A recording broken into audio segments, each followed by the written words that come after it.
Welcome to another edition of the Pucks with Haggs podcast, powered by Prize Picks, the exclusive daily fantasy partner of the CLNS Media Network. I believe this is the 127th episode of the Pucks with Haggs podcast. This is going to be chock full of stuff. We've got exhibition games to talk about. We've got Jeremy Swayman to talk about. We've got all kinds of storylines and things that are developing here in Bruins training camp now that we're in full swing to talk about and kick around. So going to be plenty of good stuff on this show. With me today, I've got a couple of great guests, the Boston Globe's Kevin Paul Dupont. We also have longtime friend and colleague Mick Colageo. Mick, please tell everybody where they can find your work, as always. Yeah, Rink Wrap, and I link to it on X, formerly known as Twitter, and I'm also writing, got myself a new deadline for the next big hockey news on Money and Power. There you go. Love the money and power. Speaking of money and power, the Andy Brickley may be joining us from NESN on this show. We will see if he's able to join us or not. If not, he's going to be on a future episode, so we're looking forward to that. But either way, we've got a lot of stuff to talk about. But I also want to give a quick thanks to our sponsors. Download the Prize Picks app today and use the code CLNS and get $50 instantly when you play $5 on Prize Picks. That's code CLNS on Prize Picks to get $50 instantly when you play $5. You don't even need to win to receive the $50 bonus. It's guaranteed. Prize Picks run your game.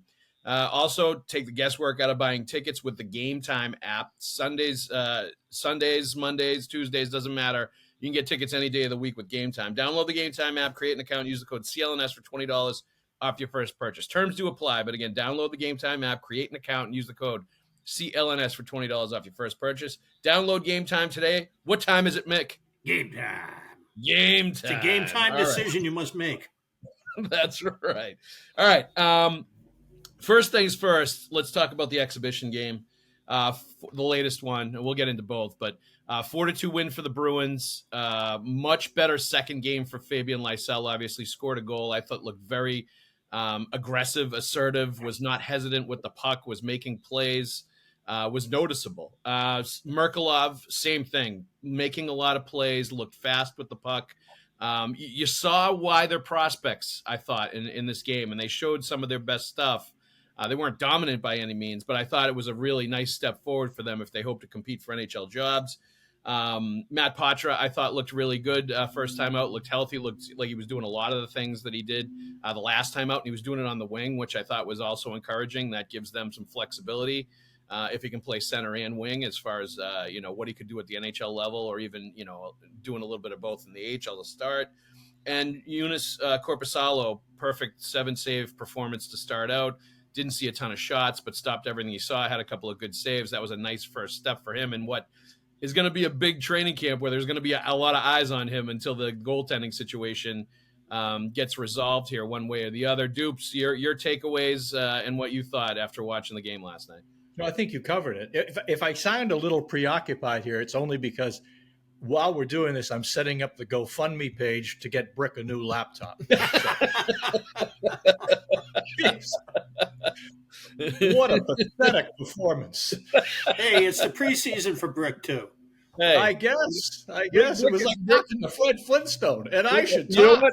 If Brick's not on this time and he's on next time after you chirped him like that, Dupes, I'm going to make sure you're on the show with him, too.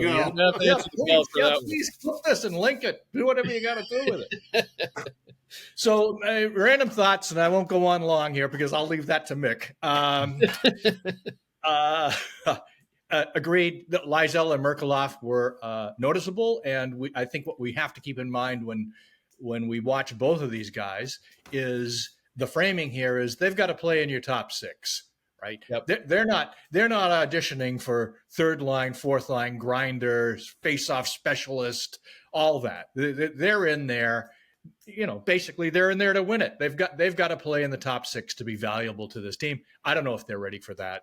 I hope they continue to give them reps here in the remaining 5 games, and we find out if they do have that talent. I think for both, it's a very thin fit because of that element. Yeah. It's almost, I've been thinking this through this week too. There's so many diverse ways to get into it as a positional player. A forward can be the face-off guy, the grinder, the elite scorer. The defenseman can be the shutdown guy, the great PK guy, all of that. For goaltenders, there's only one thing to do: stop it. Yep. Right? There's no style to it. There's no getting into it in a different back door. Either you perform or you don't. So my last thought in this, and I'll turn it over to Mick, is I think Korpisalo is going to be far better than a lot of people anticipate because Absolutely. he's playing for a good team. He's got a real team here. Witness 7 shots over 30 minutes last night. That's not going to happen every night. Obviously, they had a lot of peewees in the lineup last night, Washington, but he's a legit goaltender, and he's playing for a very good team. I think they've made the right calculation here. Yeah, Dupes, I've been saying this all along. Like, you don't play almost 300 games in the NHL as a goalie if you suck. You just don't. Right. Korpisalo has been around a long time because he's good. He's a good NHL goaltender that's played on bad teams. He's coming off a horrible year in Ottawa playing for a bad team. It happens. Goalies can bounce back, go back and forth. It can be a volatile position, too, where you can be great one year and not so great the next. And a lot of it does depend on the players that you're playing around in front of you. Mick, your takeaways from last night's game. Well, on Korpisalo, even though there were a few shots, there were a few great A's in there, and he looked really calm in handling those and dismissing them like the pro that he is, the journeyman pro that he is. And if you look at when LA acquired him prior to last season's shit show in Ottawa, he had only 11 games before the playoffs. He was great in those 11 games because he was with a good up-and-coming team with a lot of structure. And then he played against Edmonton in the playoffs and won 2 games. And if you think that, but he lost by this score and that score. So did Bobrovsky, by the way. So even though they won the last one, performances are probably comparable. Anyway, bottom line, I thought Merkulov was a lot better than Lysell in the first game. Yeah. I don't think he improved as much as Lysell in the second game. Yep. But I'm on board with both of you guys about that. My one caveat to Kevin's thin scenario of how they make it is if somehow through some series of injuries they became 2/3 of a third line, and that's the one way I would see them in the bottom 6. Yep. Is similarly to how Pasta and Spooner were, I think, during the 14-15 season, wound up playing some hockey.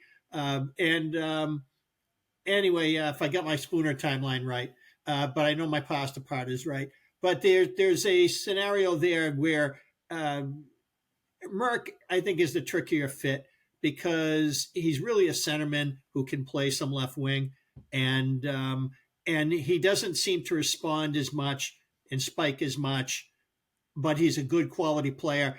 And if, like other Russians who have preceded him into the Bruins program, I wouldn't be too surprised if he winds up becoming a very good 30-something-year-old player in the KHL. Yes, like Coco. I wasn't thinking of him, but I was thinking of a few other guys prior to that. Especially the one who moved on and he's the one who didn't want to play in Providence because it wasn't as good as his home league, and he wanted to get fast tracked, and they wouldn't fast track him. And it goes back to like 20 years ago, and he wanted to be a very good player in the KHL, and then a GM in the KHL. My brain, Zinoviev. Yeah. Yep. Okay. Yep. I remember that name.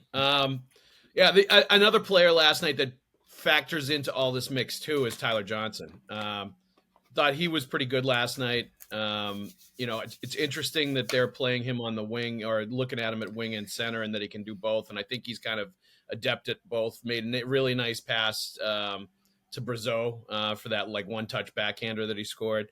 I think he's a guy that could be a dark horse candidate that goes all the way through camp and could end up being the guy on the right side with Marchand and Coyle when it's all said and done, because he's got some of the offensive know-how. He's scored goals and he's put up points in the league before.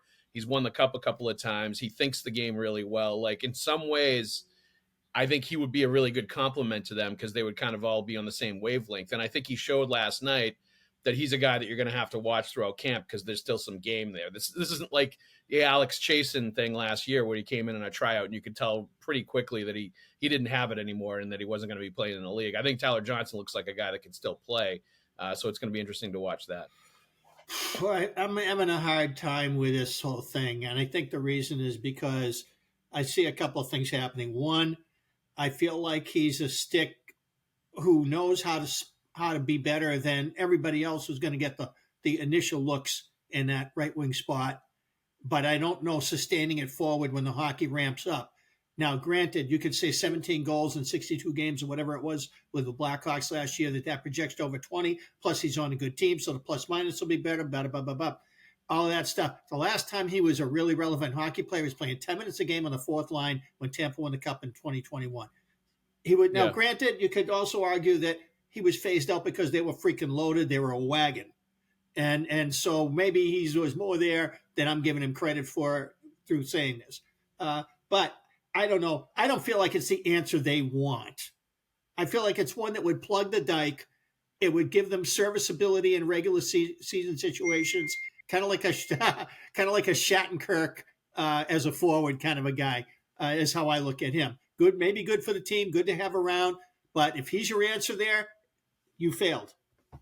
Yeah. Yeah. What do you think, Dupes, on Tyler Johnson? Any thoughts? I would disagree on that. I think part of the reason he got phased out is his money got too high. I think his last deal was 4 times $5 million. So that aided and abetted his being moved off. And Tampa's had to do that with a number of guys. So those were the territory winning the Cup. That's right. Yeah. And that said, he's the opposite discussion of the other two guys, the two kids. They've got to play in your top 6. Tyler Johnson can play 1, 2, 3, 4 line, play him at left D. Yep. Make him your emergency backup goalie. I mean, he just wants to be on the squad, Dupes. That's it. Yeah. And he'll be cheap money. He's a great. That's why I said Shattenkirk. I feel like he's kind of you can plug and play, so you get a certain level right away. And but the ceiling is low, or it's confined to certain contexts. I would say the ceiling might be lower, but the floor is much higher. Put it that way. Yeah, of what you're going to get. Yeah, it's a guaranteed performance. Yeah. Is it 100% battery power? No, but there's a lot of nights 50%, 60% battery power is going to help this team. So making the team is one thing. Being on the 23 is one thing. But if he's your opening night right winger on the second line, I got a problem with that. No, yeah, I mean, and again, there's a million variables, and the only caveat, I agree with that at large, caveat being, is everybody healthy, which is rare. The more I watch this game, I'm surprised 3 guys don't go out of the lineup per night, the way it's played today. But hey, we have one. Kind of we're down 1 today. Yeah, there you go. Technically disabled. So. Yeah, I mean, for the Tyler Johnson, I mean, he's the Heinen here. He's on the PTO. We had questions whether Heinen would make it. I've got no question about this guy and his serviceability and how he could fit. I'm amazed, given that there are 32 teams in the league. Yeah, I'm guessing he just got very choosy here. He spotted this as a good city, a chance to win. There's always a chance to win. Are they a Cup favorite? No, they're not. But I don't know. It's like, who the hell knows going into every year? They're Cup viable, and he can choose, and I think that's sort of the dynamic here. And Dupes, a legit chance to win a spot too. I think he probably looked at the Bruins, said there's at least 1, maybe 2 forward spots on this team that are definitely up for grabs. So to a veteran, if you see that on a good team that's maybe Stanley Cup caliber, certainly playoff caliber, that's going to be super attractive. And it's in today's NHL, like the way the salary cap works, that like a lot of the guys on PTOs, you're surprised didn't get contracts. Whether it's like, I know Pacioretty is banged up and he's had injuries, but like there are guys with like big track records in the league that did not get guaranteed deals and kind of have to sing for their supper with tryouts in training camp now. And it seems to be the way of the world with the NHL with the salary cap going on. And speaking of the salary cap, let's get into it right now. Let's not waste any more time and belabor any more points. I think what most people want to hear is everybody's takes on the latest chapters in the Jeremy Swayman saga as to what's going on right now. The Spit and Chicklets podcast, or the Spitting Up on Yourself podcast, if you're Don Sweeney, came out yesterday. and Ryan Whitney and Paul Bissonnette were addressing the Swayman thing, and basically Whitney was saying the Bruins insulted Swayman with a lowball offer of 4 times 6.2. I have not seen anybody dispute that offer. I believe that was probably the Bruins opening offer. And frankly, I don't think it was a lowball offer. I think for a guy that's never played more than 44 games a year, has never been a number one goalie, has never finished, it has 1 year where he finished like 9th in the Vezina Trophy voting. For him to even think he's going to get anything close to like what Andrei Vasilevsky gets paid, I think is outrageous.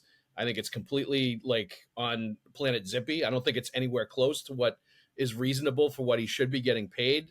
I think it's a difficult negotiation because there's not really any comparables that are making big money to Jeremy Swayman. The comparables are on the lower end. Like, frankly, in my opinion, if he gets a 4-year deal and he ends up with, let's say, 4 years, 28 million, 7 million per, I think that's the richest deal anybody's ever gotten in his situation before. And I think that's kind of more along the lines of what he should be looking at and what is reasonable. And that's not too far from 4 times 6.2, which is what the Bruins offered. So, you hear on the other side that it seems like people that talk to Swayman's camp say he's adamant that he doesn't want to lose this and he wants to win this negotiation because he's still salty and bitter about the arbitration thing that happened last year. And when I hear all of that, and I hear Don Sweeney talking about December 1st and sort of referencing like when he has to sign and already talking about that the first day of training camp, I take all of these as big warning signs that like people don't expect this to get done soon and that they're sort of bracing for something tough. And like the last time a guy held out that long in the NHL was William Nylander, who, guess what, is represented by Louis Gross, the same guy who represents Swayman. So there's a track record here too of holdouts and hardcore negotiations. And I feel like there's a lot of bad signs here, Dupes, going forward, that this isn't going to get resolved anytime soon. I know it can be done in a snap of a fingers if everybody decides to sort of meet in the middle or compromise, but I'm just not sure that's going to happen here. Yeah, I mean, and again, I've been through a million of these over the last 40 plus years, and they can change in a second where the guy says, "Okay, I'll take it." So right. I don't get as emotional as some people do here.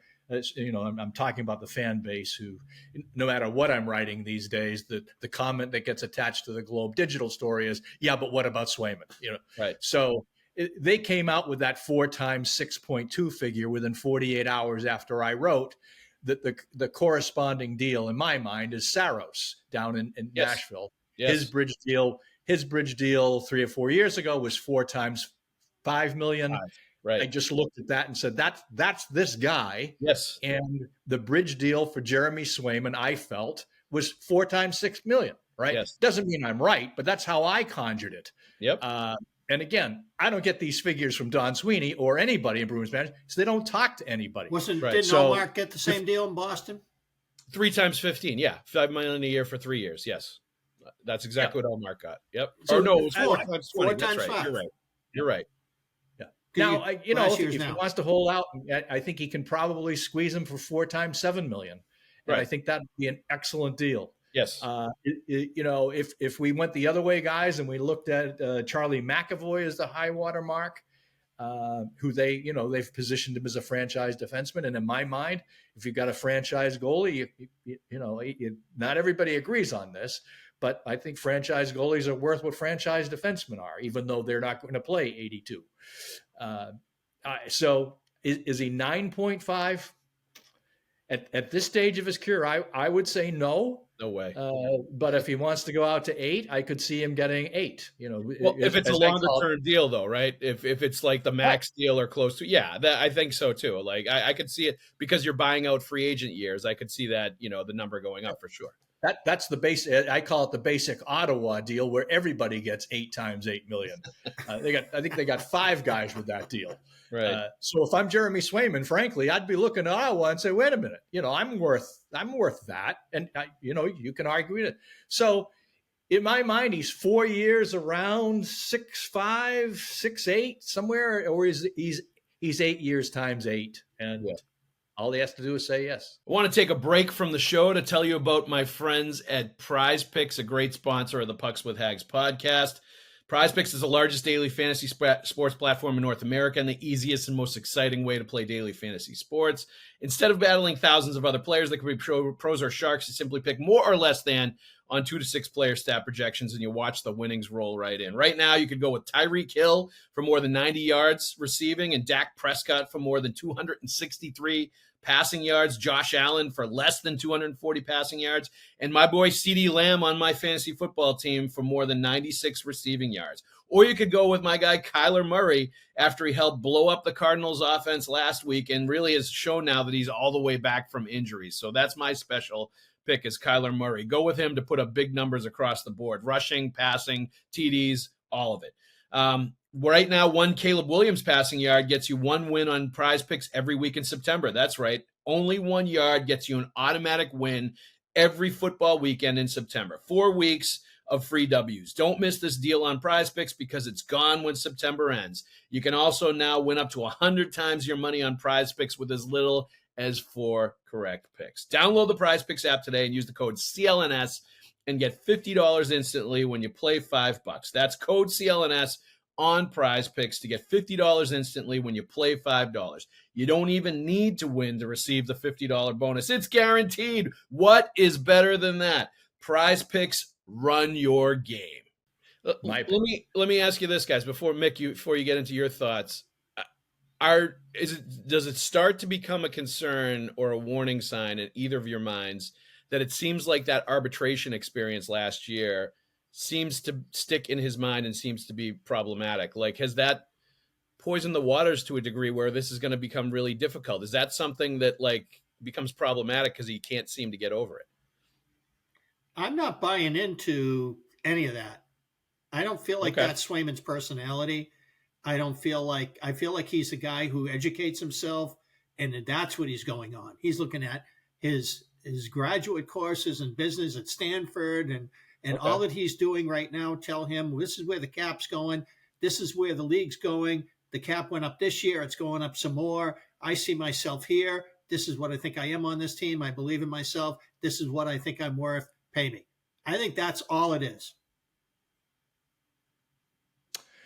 Well, I would say if he's, I do think he's wounded from the experience. And what I would tell him then, what I would tell Jerry, not that he's asking me, but what I would tell him is talk to your agent. Your agent's been at this for 20, 25 years.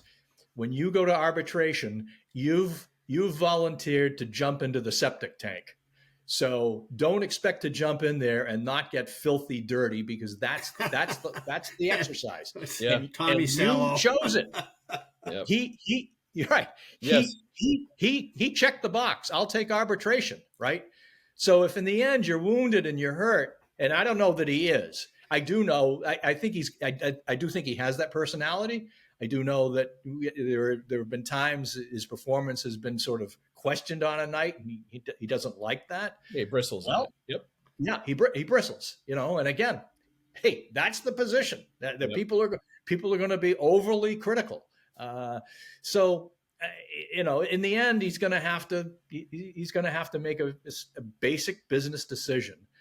He's going to have to park the ego and find out what number makes him happy. If not, overall, guys, the overarching December 1 is the date. And I truly believe a 25-year-old kid isn't going to surrender a year's earning power in the end. I think that's their calculation. And if he wants to be blunt, piss away $7 million at age 25, I don't think that makes sense. Yeah, but I do wonder, and I like a couple things. First of all, I agree. Like he does bristle at sort of critiquing type questions or anything like that sometimes, and I think that's and I do think there's a level of bitterness to the arbitration thing. There's no question. He's mentioned it multiple times. Like you don't mention that and go back to it like unsolicited when you're talking about something else, unless that's something that really bothers you. But I also think that's part of his makeup that has made him turn into like what he is as a goaltender. Yes. Like it's all part of the same package. There's no question about it. But I feel like if it turns into a December 1st thing and it turns into he ends up signing because he doesn't want to lose the year of service time, I feel like this turns into like him getting traded or him getting moved or them eventually saying, if you're not going to play ball with us, like we kind of have to make a message out of you or send a message and and let everybody else know this is not how we negotiate. And especially if Korpisalo plays well, if Bussy plays well, like I could see a scenario they did negotiate that way with McAvoy and Pasta. What's that? But they did negotiate that way with McAvoy and neither Pasta. Neither one of them missed time like this, Mick. Those negotiations were like both of those guys agreed to their huge contracts in the middle of seasons. This was not something where they missed time when they signed their contracts, like is what's going on with Swayman. I think the Swayman thing is totally different. Neither one of those negotiations really went public. Neither one of those negotiations led to a holdout where they were missing time. I don't think you can compare these to the other two because I think they're a completely different animal right now. I think Swayman is separating himself because of the tenor of the negotiations and because of the way it's going from everybody else in the team. Well, now now the camp has started, but all these months. That's where it becomes problematic. But all these months up until now, that doesn't apply. No, of course, but it doesn't matter. None of that matters now. What matters is what's happening right now and how it's been approached, the last week, 10 days since camp started. And he's separated himself from everybody else in the team in the way that business has been done with the rest of the Bruins players with Don Sweeney. And I think ultimately that's going to be a problem for Jeremy Swayman and Louis Gross. Well, I mean, I'll give a shout out to my pal Chris Hurley, who writes for Boston Hockey Now, who reminded me that Pat Burns once was quoted to say, and I think this was when Byron Dafoe held out, but prior to the 99-2000 season, that I've never seen a holdout go well for the player or the team. Right. So, yeah, and going back to these things, these were almost regular in the 90s because we were pre-cap and there was rumblings leading up to the labor war. And, it all brings a tear to my eye. So old-time Bruins hockey. We're also, I'll throw in the reminder here, we're 2 weeks from opening night. Right. So, there are holdouts, and then there are guys who are just missing the first few days of camp. It could change. It could. It definitely could. On all of that front, it's going to be interesting to see if and when it does get done. Let's say like Swayman right before the season starts, like changes his mind, decides to go for a deal because he wants to play, doesn't want to miss any time. Like, I think that's going to also have a negative impact on his performance in this year's team because, he's going to have missed a lot of preparation time to get ready for the year. And I frankly think he may take, and I fully believe in Jeremy Swayman as the number one goalie. I thought he should have been the guy starting the playoffs last year. Like, I've been in his camp, and I believe in him as a goaltender. I just think he's really, really talented for the entire time he's been here. But I really feel like without he's always had a Vezina Trophy winning goalie as his partner since he came into the being with the Bruins. He's either had Tuukka, who was there at the very beginning next to him, and now he's had Ullmark for the last few years. Like, I think there's going to be an adjustment period for him being the guy once he finally signs and is with the Bruins, playing more, having all the responsibility on his shoulders. If he goes into a mini slump, you can't hand it off to somebody that's equally as talented as you or, as established as you as far as excellence. Like Korpisalo is obviously an established NHL goalie, but he's not a Vezina Trophy candidate. You're not going to have that to rely on. And I think there's going to be an adjustment period for Swayman. He may struggle a little bit. And if it's a holdout that's part of the struggle, like that's going to change sort of, I think, the way he's viewed too, as far as the fan base goes, as far as how much love he gets, like all that stuff. I think he's really what he and his agent are doing right now, sort of, if they're part of it, because this obviously takes two to tango. But I think they're really risking a lot here with what they're doing as far as well-being and good standing from the fans, as far as his performance. Like, they're taking a big risk by sticking their neck out this much to try to get big money. And I wonder if in a lot of ways it's going to end up backfiring on them. Sure. All of that, again, possible. As you were talking, I was thinking, what would you pay him on a one-year deal if you're the Bruins? What would you give him right now? Not much, because then he's UFA. Yeah, you'd probably have to give him $6 million, I would think. He was an all-star last year. He made 3 point something, right? Yeah, I think I was confused on this, so I reached out to my friend Dom Tiano, and he graciously responded that had the Bruins taken Swayman to arbitration, then and Swayman accepted a 1-year deal, then he still would have been RFA, but Swayman would have had the option, having been taken in arbitration, to choose 2 years, in which case he would be UFA. So Right. arbitration was not a plausible choice for the Bruins, feasible, whatever the word is there. So they did not go to arbitration, not because they thought this is the way we want to do this and it's better, because it absolutely was not an option. They don't want him to be UFA and be unhappy here. That's like saying goodbye with no compensation. That's also a non-starter scenario. So a bridge deal. Mick, you're saying he's UFA in 1 year? If the Bruins, if he took a 1-year deal, I think he's UFA. We'll be back to the show in a minute, but let's thank our sponsors right here. And then right now we've got Game Time. Do you remember your first NFL football game? I do. I remember going into the New England Patriots and the Cincinnati Bengals. It was 1985. It was the last game of the regular season, and the Patriots had to win to clinch a wild card spot in the playoffs. And what did they do? They went out and beat the Bengals. They won the game. And I honestly remember this game very vividly because I was 11 years old at the time. And after the game was over, all the fans stormed the field, ran down, ripped off the goalpost, and carried it right out of the stadium. I wanted to go down and do it and join the crowd. My dad said, absolutely not. There is no friggin' way you're going down there. And that was my first memory of seeing an NFL football game live. It was an awesome game. It was back in the Tony Collins, Steve Grogan, Tony Eason era, Stanley Morgan, all those guys, Andre Tippett. Great time to be a Patriots fan. But that brings me back to Game Time and going to NFL football now and going to a Patriots game at this point and how great that is. Wouldn't you want to have tickets to any of those games? Well, that's what you can get at Game Time. You take the guesswork out of buying tickets for NFL football, for Major League Baseball, for concerts, for comedy, for whatever. You take the guesswork out of getting those tickets with Game Time. Download the Game Time app, create an account, and use the code CLNS for $20 off your first purchase. Terms do apply, but download the Game Time app, create an account, and use the code CLNS for $20 off your first purchase. There's so many great features with Game Time. All-in pricing, toggling this feature shows the total up front with no surprise fees at checkout. The lowest price guarantee, or Game Time will credit you 110% of the difference. Game Time ticket coverage, your purchase is covered with the most flexible customer service policy in the ticketing industry. Game Time is the gold standard when it comes to buying tickets for pro sports, for entertainment, for anything. So I'm going to tell you one more time. You want to download the Game Time app, create an account, and use the code CLNS for $20 off your first purchase. Download Game Time today. What time is it?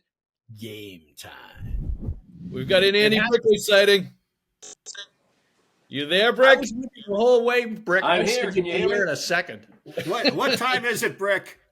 It's winning time.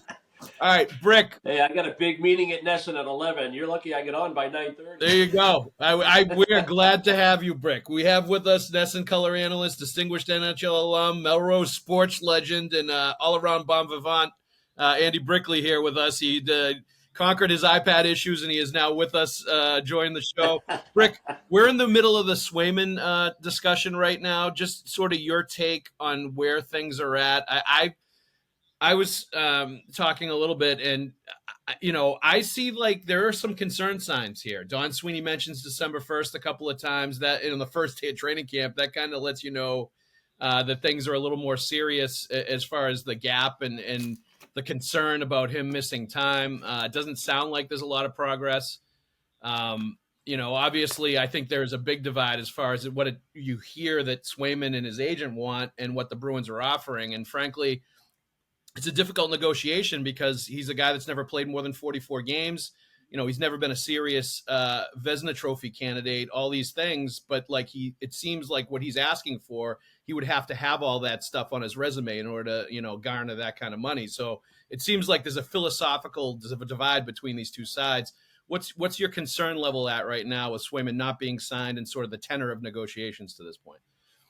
Yeah, my biggest concern, fellas, is the fact that he's not in camp. I know there are athletes that don't need training camp, and they can just come in at the beginning of the season. They can come in the first month and still perform and be great players. I don't know if Jeremy Swayman fits into that category. I'd rather he was here because he's at that point in his career at 25. Maybe if he was a 30-year-old guy and he had been around and he takes care of himself, and I'm not saying Jeremy doesn't, I know he does, but just didn't have the veteran savvy to be able to do what I'm talking about. So I'd rather he was in camp. My initial feelings, my initial emotions are I'm disappointed. As soon as they made the Ullmark trade, I thought this would be a done deal, and they had all their ducks in a row, and they had an idea of what they wanted their goaltending tandem to be. I'm not sure they actually wanted Korpisalo in return with that contract in order to get into the first round of the draft and get Kastelik in the deal as well. But I thought Korpisalo, if you watched the game last night, he looked pretty solid. Yep. And that would be a good tandem. But I'm disappointed he's not in camp. Obviously, we're not in the room. Obviously, all we can do is speculate on where they're at, the divide, how big that divide is. What concerns me is, I take Jeremy for the genuine person that I think he is. Everything that he has said is how much he loves the culture, how much he loves being a Boston Bruin, how much he loves the fan base. This is where he wants to be. Yet he has an agent that went through the same process a year ago, correct? Yep. Up in Toronto. And the arbitration case looms. And now you start to worry, how much bad blood exists between, the two sides trying to find common ground. I understand those that feel that if he's asking for, $8, $9, $10 million, the resume is not there. If the Bruins are offering him less than market value, that's not the best way to negotiate. I just think there's just a very common ground, somewhere 7, 8 million, no more than 8, maybe a little more than 7. Haggs, I think I heard you mention at some point, I don't know, in one of our conversations, that's double his salary from a year ago, yes. right? Yes. So I think that's fair. Does he want 8? Does he want 7? I don't know. Terms, year, no movement, the agent, trade possibility. What if somebody comes along with a offer sheet? And I think the Bruins have their picks, that they could make a deal with an offer sheet. But that being said, I think the possibilities get a little scary when you're already 2 games into the exhibition schedule and he's nowhere to be seen. Rick, could you have ever imagined when you were playing that someday somebody would term being paid $6.2 million a year to play in the NHL a low ball offer? Yeah, I remember when Gretz went to L.A. and was it McNall just said, "Here's a blank check, you fill it in." But Haggs, I understand players. I understand the business side. I was a player rep. I got involved on that end of it to learn. I didn't know what I wanted to do when I retired. Maybe I wanted to get into the agent business. I just wanted to know the business aspects of the game, just as a player, and what was happening between management and the union at that time. We were trying to become way more educated as a group. And a lot of things changed in that era, late 80s, early 90s. There were some work stoppages. We had a lot of problems. Feelings were getting hurt. Players were getting moved because of their involvement with the union and all that stuff. And good so I try to stories. understand as best I can Swayman's situation. He feels like he has leverage. He feels like he has a hammer of sorts, and he doesn't know if he'll ever have it again in his career. And he's been convinced, or he's convinced himself, that this is necessary in order to achieve the goals that he's looking to achieve as far as the financial aspect of his career. I get that. Yeah, no, I think you can understand both sides and where they're coming from, and that they have arguments in a lot of ways. And that's what makes this a very difficult negotiation, is they both believe that they're right now. And that's, and they both have some evidence to back that up, that they feel like they're on the correct side of things. And that's sometimes can make it hard to meet in the middle. You hope at some point there is some kind of, whether it's to your point, Brick, I think we all know Swayman loves Boston. He wants to be here. Maybe that becomes the overriding factor at some point, because we all know at some points the player can tell the agent, just get it done. I want to play. And sometimes that solves these things. And, hopefully that ends up happening at some point. Before we move on to our last topic, just real quick, Brick, your thoughts from last night's exhibition game. Obviously, really nice to see Lysell, Merkulov, some of the young guys step up, and Korpisalo be good. I'm really interested to hear what you have to say about Merkulov and what his pathway is. It's pretty obvious what Lysell needs to make happen, and how he improved from game 1 to 2. Merkulov was better than Lysell in game 1, didn't improve as much in game 2. more complicated player. How do you see Merkelhoff? Comparing game 1 to game 2 was night and day. And I thought Jim Montgomery was fairly tactful in his criticism of nobody being noticeable in game 1 against the Rangers in terms of those young guys that you kind of earmarked that had a chance to maybe even crack the top 6 for this Bruins team, because there's a need inside the top 6 for a skilled kind of player. And I thought they were much more noticeable in this game against the Washington Capitals. Merkelov, you can't picture him being in the bottom 6, can you?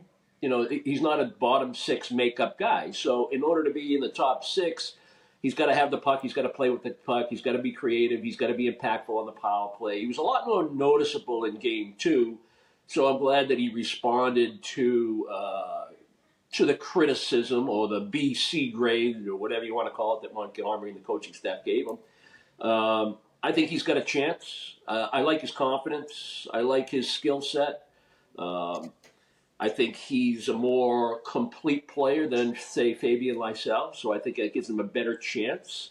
Does he have to play the middle? I don't know. Maybe. I don't know if he can play wing in the NHL and drive a line from the wing. I thought Lysell was a lot more noticeable. Loved his power play goal. That was a skill goal all the way. There were still times where, the simple giveaway, but I thought his details were much better. He's much more noticeable. He competed harder. He skated better. That first game, I don't know what he was doing. He was skating into traffic. He wasn't moving. He was giving the puck away. So improvement from those two. I like Patra's game. I like to see, I think Monty said he held on to the puck, looked to make plays in the offensive zone. For me, a guy like Patra, it's about speed, pace of play. It's about edge work. It's about leverage, how to use your body, how to protect yourself when you get hit. A lot of guys that make the jump from junior or college, you got to learn how to take body contact. You got to have to learn how to invite the contact and know how to spin off it so you don't get buried. Marchand. Yeah. And I think I saw a little bit more of that from Patra. So those 3 young guys, those were kind of our storylines on NESN to watch them. But I was really interested in Tyler Johnson. I was really interested in Korpisalo.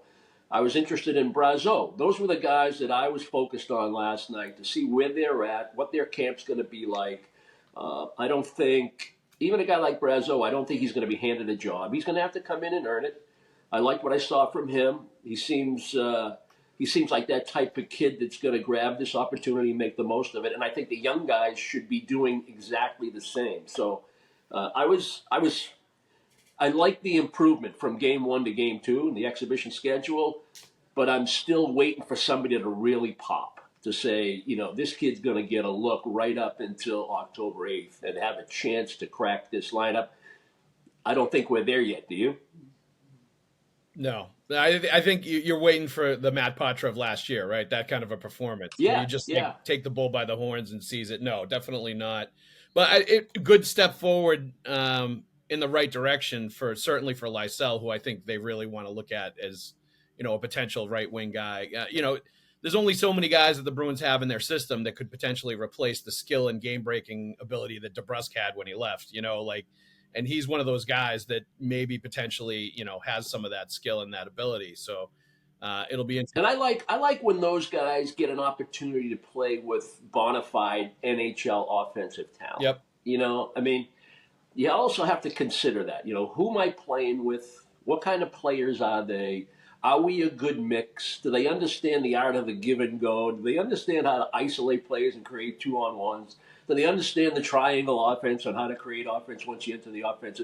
Those are the things that you try to, I remember, I was one of those guys that hated training camp. I still wanted to be playing baseball in September and October. So I remember those days, and there were times when I was in a situation where I'm trying to make the big club, and I'm playing with guys that are going to chip and chase, or they're just going to run people, or you know what I mean? Yeah. And I'm like, God, how am I going to make this squad? Like, now I got to worry about, being third guy high and winning faceoffs or something. Remember when Bonk? Remember when Yashin? Creative offensively to show what I could do. So there's some of that too that has to be considered when you're evaluating these young. Burke, you remember when Ottawa broke in Yashin and Alexander Daig and Radek Bonk, and they had all 3 guys on separate lines playing with career pluggers, and so they didn't ever have a chance to do anything chemistry wise. It was all about learning NHL work ethic. That was it. Yeah. It's I try to talk to the coaching staff and the whole evaluation process in camp. Monty talked about after game one that trying to get his team ready for opening night. Try to build the team game. But you still have to evaluate. He's on the bench trying to evaluate individual players, and you watch the tape. You have a collaborative with the other coaches, the Providence coaches that saw the habits that these guys had over the last year or two. When you talk about the younger players, you got Donnie, you got Cam, you got scouts. Everybody's in camp, and everybody's got at least 2 cents when they meet. So I'm always curious. Love to be in the room when they have those evaluation sessions on what they're looking for, what they see, what they like, what they don't like, and how that person's skill set fits to what the team that they're trying to create is going to be. Interesting you mentioned Monty. That's real quick. Last subject we're going to talk about. He addressed his contract and contract talks on the first day of training camp. It's believed he signed, I don't know this for certainty, he signed a 3-year deal when he was hired, so maybe he's going into the last year of his deal. This is what he said, and Don Sweeney had said they've had talks on a new contract. I don't think it would affect me, just being honest. I love being a Bruin. I think I'm very fortunate to be head coach of the Boston Bruins. My focus when I am the Boston Bruins coach is staying in the present and just getting better every day. I know it sounds cliche, but I can't allow myself to think about the future because I'd be a little bit of a hypocrite because I'm asking our players to always stay in the moment. I have to stay in the moment, so that's the way I look at things. Doesn't matter if I had an 8-year contract or a 1-day contract. That's the way I proceed. That's my process. I think that's the perfect answer and the right answer for Jim Montgomery to have for that question. Dupes, is there any concern if he doesn't have a contract in hand and he goes into this season and if it is potentially the last year of his deal, just that situation going into the season? It can be awkward, but I think, based on their mutual responses, it felt to me like the thing is baking. Yep. So I'd be surprised if it doesn't happen. I certainly don't think Jim Montgomery is the type of guy who'd make it an issue, a public issue especially. I think one of his great points that we've all looked past, at least I have, very quickly. He had a very tough act to follow here, and didn't blink. Right? I mean, there wasn't the slightest hiccup. They came in and had that great 65. My math right? Yeah, 65 wins. Mm-hmm. So I don't know why they'd look beyond. And again, I could apply this logic to Bruce Cassidy, who got turfed in the middle of the summer there, or early in the summer, and when I least expected it. So I don't see it becoming an issue. I think he'll sign an extension. I also don't think it will be much of a brouhaha just because of the personalities involved. The roster is not. If it was an old guard roster of guys who've been around forever, who are sort of running everything, and even in Marchand's case, he's so cognizant, such a good captain to look after all these aspects when making comment on anything. He's so aware of his surroundings and what a young emerging team this is and how he needs to be. So I think that the climate in the room is usually the players. That's usually what decides how that coach is going to be in the last year of a deal. Any concerns, Brick? A couple of thoughts. First of all, going back to Bruce Cassidy, I was so far behind the narrative that he was going to get let go. When people mentioned to that in the offseason, I'm like, what are you talking about?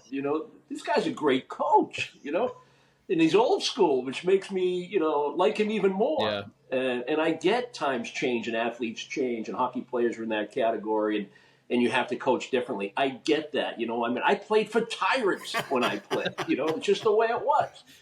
But I liked the way Cassidy coached, and I thought he got results, and I thought he would be a winner eventually here in Boston. So I was so far behind that narrative that he was going to get let go. I couldn't believe it when it happened. I think we all were. So that's my naivete. But as far as Monty and my opportunity to get to know him over the last couple of years, I love his no-fear attitude. He's, I talked to people that played with him. I've seen stories on him when he played and the way he delivered at crunch time and how he took ownership of that team and was like a coach on the ice. And that's the way he coaches. He has no fear at all about what he's doing and the belief in his ability to get the most out of his players and to play winning hockey. And I admire that. And he seems to be really in touch with what's most important to these athletes today in order to make sure that the lines of communication are open and that he's going to get the most out of you, and that there are no mind games, no head games. It's brutal honesty at times,